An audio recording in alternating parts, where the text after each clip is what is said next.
बैंकों में अगर आपका होम लोन चल रहा है तो ध्यान दीजिएगा। आरबीआई ने ईएमआई को लेकर बैंकों को ताजा निर्देश जारी किए हैं। ये निर्देश क्या है और होम लोन लेने वालों को इससे क्या फायदा मिलेगा, ये हम आपको इस एपिसोड में आगे बताएंगे। लेकिन अगर आप इस चैनल के लिए नए हैं तो जल्दी से सब्सक्राइब कर लीजिए और वीडियो को ज्यादा से ज्यादा शेयर कीजिए, क्योंकि जितने ज्यादा लोगों तक जानकारी पहुंचेगी उतना ज्यादा लोग इससे फायदे में रहेंगे। मुझे उम्मीद है कि वीडियो को आप आखिर तक देखिएगा, क्योंकि ये आपके फायदे का वीडियो है। तो चलिए आगे बढ़ते हैं। दोस्तों नमस्कार, आप देख रहे हैं अपना YouTube channel be your money manager. दोस्तों केंद्रीय बैंक भारतीय रिजर्व बैंक ने शुक्रवार यानी 18 अगस्त 2023 को एक अधिसूचना जारी किया है। अधिसूचना में कहा गया है कि ऐसा देखने में आया है कि ब्याज दर बढ़ने पर कर्ज की अवधि या मासिक किस्त यानी ईएमआई बढ़ा दी जाती है और ग्राहकों को इसके बारे में सही तरीके से सूचित नहीं किया जाता है और न ही उनकी सहमति ली जाती है। इस अधिसूचना का लिंक इस वीडियो के डिस्क्रिप्शन में आपको मिल जाएगा। रिजर्व बैंक ने बैंकों और अन्य वित्तीय संस्थानों से कहा है कि ब्याज दरें नए सिरे से तय करते समय वे फ्लोटिंग रेट पर कर्ज ले रखे ग्राहकों को ब्याज की निश्चित यानी फिक्स दर चुनने का विकल्प उपलब्ध कराए। आरबीआई ने ब्याज दर बढ़ाने पर बिना ग्राहकों को जानकारी दिए और बिना उनकी सहमति के कर्ज की अवधि या मासिक किस्त यानी ईएमआई बढ़ा देने पर चिंता जताई है। दोस्तों आप में से भी बहुत सारे लोगों ने होम लोन लिया होगा और ज्यादातर लोग फ्लोटिंग रेट पर होम लोन लेते हैं। तो अक्सर जब ब्याज दर आरबीआई बढ़ाता है तो बैंक भी ईएमआई बढ़ा देते हैं, लेकिन इसकी जानकारी होम लोन ग्राहकों को नहीं देते हैं। बैंक ब्याज बढ़ाने के दौरान या तो ईएमआई की रकम बढ़ा देते हैं या फिर ईएमआई चुकाने की अवधि बढ़ा देते हैं। हालांकि दोनों मामलों में ईएमआई की रकम बढ़ जाती है, लेकिन बैंक इसकी जानकारी नहीं देते हैं होम लोन ग्राहकों को। इसी पर आरबीआई ने चिंता जताई है और नई गाइडलाइंस जारी की है, जिसका फायदा होम लोन लेने वाले ग्राहकों को होगा। इस चिंता को दूर करने के लिए रिजर्व बैंक ने अपने नियमन के दायरे में आने वाली सभी इकाइयों, जिसमें बड़े बड़े बैंक, छोटे बैंक, सहकारी बैंक, गैर बैंकिंग वित्तीय कंपनियां यानी एनबीएफसी, हाउसिंग फाइनेंस कंपनियां यानी एचएफसी को एक उचित नीतिगत ढांचा बनाने को कहा गया है। रिजर्व बैंक ने कहा है कि कर्ज की मंजूरी के समय बैंकों को अपने ग्राहकों को स्पष्ट तौर पर बताना चाहिए कि मानक ब्याज दर में बदलाव की स्थिति में ईएमआई या कर्ज की अवधि पर क्या प्रभाव पड़ सकता है। ईएमआई या कर्ज की अवधि बढ़ने की सूचना उचित माध्यम से तत्काल ग्राहक को दी जानी चाहिए। तो अच्छी खबर है होम लोन लेने वाले ग्राहकों के लिए। इसके अलावा नीति के तहत ग्राहकों को यह भी बताया जाए कि उन्हें कर्ज की अवधि के दौरान इस विकल्प को चुनने का अवसर कितनी बार मिलेगा। साथ ही कर्ज लेने वाले ग्राहकों को ईएमआई या ऋण की अवधि बढ़ाने या दोनों विकल्प दिए जाए। अधिसूचना में कहा गया है कि ग्राहकों को समय से पहले पूरे या आंशिक रूप से कर्ज के भुगतान की अनुमति दी जाए। यह सुविधा उन्हें कर्ज के अवधि के दौरान किसी भी समय मिलनी चाहिए। दोस्तों आपको याद होगा कि आरबीआई ने पिछले सप्ताह ही पेश मौद्रिक नीति समीक्षा में कर्ज लेने वाले लोगों को परिवर्तनशील यानी फ्लोटिंग ब्याज दर से निश्चित ब्याज दर का विकल्प चुनने की अनुमति देने की बात कही थी। रिजर्व बैंक के गवर्नर शक्तिकांत दास ने कहा था कि इसके लिए एक नया ढांचा तैयार किया जा रहा है।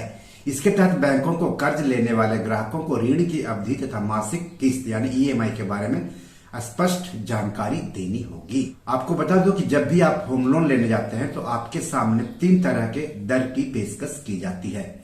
एक फ्लोटिंग रेट, दूसरा फिक्स रेट और तीसरा हाइब्रिड रेट। फ्लोटिंग रेट में होता है कि जब आरबीआई रेपो रेट बढ़ाता है तो ब्याज भी बैंक बढ़ा देते हैं। ऐसे में ईएमआई बढ़ जाती है। ये अक्सर फ्लोटिंग रेट वाले लोन पर लागू होता है। फिक्स वाले रेट पर मैच्योरिटी तक आपको यानी ईएमआई पेइंग टर्म तक आपको एक ही ब्याज चुकाना होता है, जबकि हाइब्रिड में कुछ समय के लिए फ्लोटिंग रेट और उसके बाद फिक्स रेट पर लोन दिया जाता है। तो जब भी लोन लेने जाए तो आपके सामने ये 3 विकल्प मिलेंगे और ये चुनना आपकी जिम्मेदारी है कि आप कौन सा पसंद करते हैं। दोस्तों ईएमआई बाउंस पर आरबीआई का नया नियम भी आया है। नए नियम में कर्ज लेने वालों को राहत दी गई है। अगर आपने लोन लिया है और आप उसे नहीं भर पाए हैं तो ऐसे में बैंक की तरफ से कई तरह के अलग अलग चार्ज लगाए जाते हैं। ऐसे में इसका सीधा असर आपके कुल बकाया अमाउंट पर पड़ता है और फिर ये बढ़ते चला जाता है।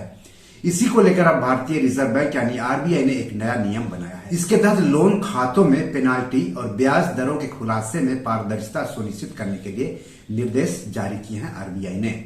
इस नए नियम के तहत कर्ज भुगतान न करने के मामलों में अब बैंक संबंधित ग्राहक पर सिर्फ पैनल चार्जेज यानी उचित दंडात्मक शुल्क ही लगा सकेंगे। भारतीय रिजर्व बैंक ने लोन खातों पर पेनाल्टी नियमों में बदलाव करते हुए आदेश दिया है कि अब देश के बैंक और गैर बैंकिंग वित्तीय कंपनियां यानी एनबीएफसी ब्याज पेनल्टी को आय बढ़ाने के तरीके के तौर पर इस्तेमाल नहीं कर पाएंगे। आप इसे आसान शब्दों में यूं समझ सकते हैं कि अगर कोई कर्जदार तय समय पर ईएमआई नहीं भर पाता है या फिर ईएमआई बाउंस हो जाती है तो उस पर फाइन तो लगाया जा सकता है, लेकिन उस फाइन पर ब्याज नहीं लगाया जा सकता है। नए नियम के मुताबिक अगर किसी ग्राहक पर लोन के नियमों और शर्तों का अनुपालन न करने पर जुर्माना लगाया जाता है तो उसे दंडात्मक शुल्क के रूप में माना जाएगा। साथ ही दर में जोड़े जाने वाले अग्रिमों पर लगने वाले ब्याज का दंडात्मक ब्याज के रूप में नहीं लगाया जाएगा। ऐसे में शुल्कों पर कोई अलग से ब्याज की गणना नहीं की जाएगी। हालांकि इससे ऋण खाते में ब्याज चक्रवृद्धि की सामान्य प्रक्रिया प्रभावित नहीं होगी। सवाल है कि ये नियम कब से लागू होंगे। आरबीआई के इस फैसले से करोड़ों लोगों को लाभ पहुंचेगा। वहीं बात अगर इस नियम को लागू होने की तारीख की करें तो ये दिशा निर्देश 1 जनवरी 2024 से प्रभावी होंगे, यानी इस दिन से ये नए नियम लागू होंगे और सभी बैंकों को इसके निर्देश दिए गए हैं। इन नियम से किन्हें फायदा होगा और क्या फायदा होगा वो भी जान लीजिए। आरबीआई के इस नियम के लागू होते ही उन ग्राहकों को फायदा होगा जो ईएमआई भरने से चूक जाते हैं। ईएमआई न भरने वाले ग्राहकों पर बैंक की तरफ से मनमाने तरीके से पेनाल्टी नहीं लगाई जा सकेगी। बैंक ने साफ कर दिया है कि जो पेनाल्टी लगाई जाए वो एक सीमा से अधिक नहीं होनी चाहिए। अब किन संस्थाओं पर यह नियम लागू होंगे? कमर्शियल बैंक पर, सहकारी बैंक पर, एनबीएफसी कंपनियों पर, हाउसिंग फाइनेंस कंपनियां यानी एचएफसी कंपनियों पर, एक्सिम बैंक पर, नाबार्ड पर, एनएचबी नेशनल हाउसिंग बैंक पर, सिडबी, एनएवीएफआईडी समेत अखिल भारतीय वित्तीय संस्थानों पर। सवाल है कि ये नियम कहां लागू नहीं होंगे। आरबीआई द्वारा जारी किया गया ये नियम क्रेडिट कार्ड, बाहरी वाणिज्यिक उधार यानी ईसीबी और व्यापार क्रेडिट पर लागू नहीं होगा। ऐसे में इन सेवाओं से जुड़े ग्राहकों के लिए ये नियम लागू नहीं होंगे। तो एक तरह से होम लोन लेने वालों के लिए बड़ी राहत की खबर है। आरबीआई ने बड़ी राहत दी है। दोस्तों, बी योर मनी मैनेजर में आज इतना ही। कोई सवाल हो तो कमेंट बॉक्स में जाकर जरूर पूछें और वीडियो कैसा लगा उसके बारे में भी हमें जानकारी देंगे तो अच्छा रहेगा। आप और किन विषयों पर वीडियो चाहते हैं अगर वो बताएंगे तो भी अच्छा रहेगा। धन्यवाद, नमस्कार।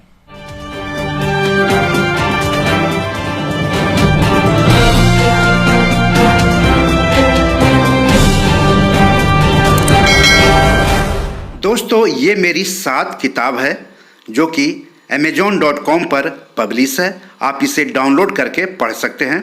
इन किताबों के लिंक्स इस वीडियो के डिस्क्रिप्शन में दिए हुए हैं। इन 7 किताबों में से 5 किताब मनी मैनेजमेंट पर है, यानी पैसा निवेश करके अधिक पैसा कैसे कमाएं पर आधारित है।